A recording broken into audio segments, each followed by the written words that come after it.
Assalamualaikum warahmatullahi wabarakatuh.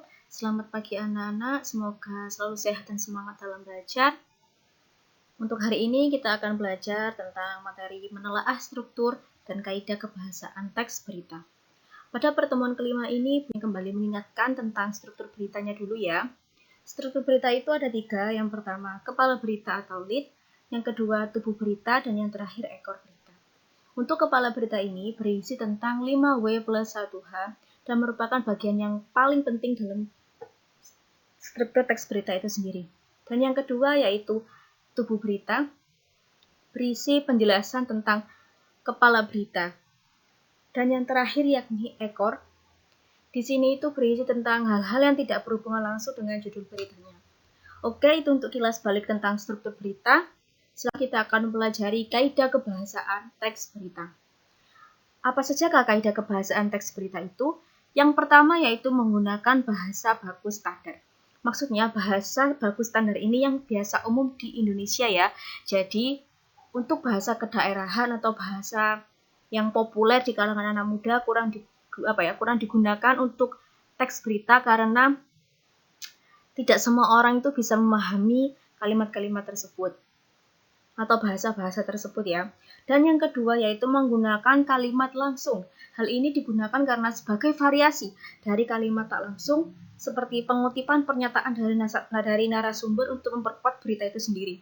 Yang ketiga menggunakan konjungsi atau kata hubung bahwa. Kata konjungsi ini merupakan kata yang berfungsi sebagai penerang terkait perubahan kalimat langsung menjadi tidak langsung. Contohnya saja misalnya seperti ini. Astrid berkata bahwa ibunya kemarin sore terjatuh dari sepeda. Misalnya ya, seperti itu. Selanjutnya menggunakan kata kerja yang terkait dengan pemikiran atau disebut dengan kata kerja mental.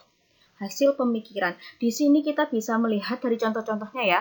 Ada imbuhan me, imbuhan ber, imbuhan memper, imbuhan mei, imbuhan memperi, dan imbuhan mekan. Anak-anak bisa membaca sendiri contoh-contohnya di situ ya.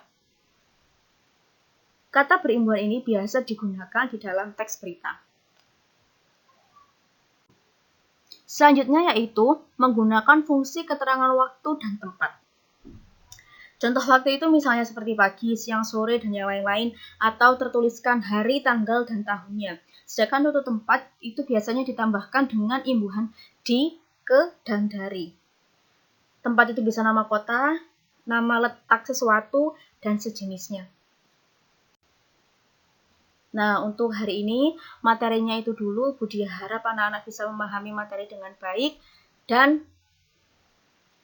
belajar lebih semangat lagi agar tidak tertinggal materi, karena kita tidak tahu ya sampai kapan pandemi ini akan berakhir dan kapan pelajaran tatap muka bisa dilaksanakan. Jadi Budi harap meskipun daring, anak-anak tetap memanfaatkan waktu dengan sebaik-baiknya.